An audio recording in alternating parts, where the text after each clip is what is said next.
कोई कह रहा था श्रीलंका भारत के नीचे है। हाँ तो अगर वो भारत के नीचे है तो यानी यहाँ से हम लोग सुरंग खोदे तो श्रीलंका में पहुँचेंगे। यहाँ सुरंग नहीं खोद सकती है, दूसरा खंड है। लेकिन फिर भी अगर नीचे से खोदेंगे तो श्रीलंका पहुँचेंगे। हाँ श्रीलंका पहुंचेंगे।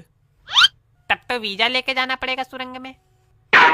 हाँ वीजा लेके जाने का। काहे गलत काहे बता रहे हो? जिसके पास ज्यादा ज्ञान होता है वो ज्ञान बांटता है कि लोगों को बेवकूफ बनाता है? तो तुम बता दो ना, तुम्हारे पास ज्यादा ज्ञान है। अरे हमारे ज्ञान तो सबसे ज्यादा हमारे पास है। अरे हमारे पास ज्ञान हो या ना होए, लेकिन हमने आज तक कभी किसी अज्ञानी की बेइज्जती नहीं की और ज्ञान पोंका तो बिल्कुल नहीं। ये क्या कर रहे हो? सीधे से ज्ञान नहीं पोक रहे हो तो? हाय दैया, अगर आज एक बार भी हमने ज्ञान पोका हो तो यही धरती फट जाए, यही हम समा जाएं। फटी नहीं, धरती है तुम्हारा पजामा थोड़ी तो कैस पड़ जाएगी।